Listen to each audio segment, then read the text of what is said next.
In this video, I'm going to show you a really quick and easy way to delete your chat history on your Google Gemini app.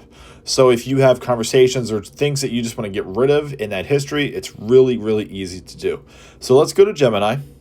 And as you see here, I just have a conversation here. I was messing around with the photo. And let's say I want to delete this conversation.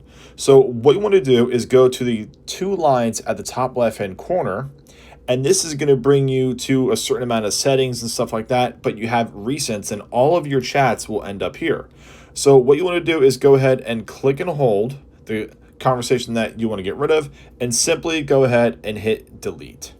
It will ask you to confirm. You will no longer be able to see this chat here. So we can just go ahead and hit confirm. And within a second or two, that's it. It gets deleted and the chat is gone. Hope this helps. It's very simple and very easy to go ahead and delete chat history on your Google Gemini.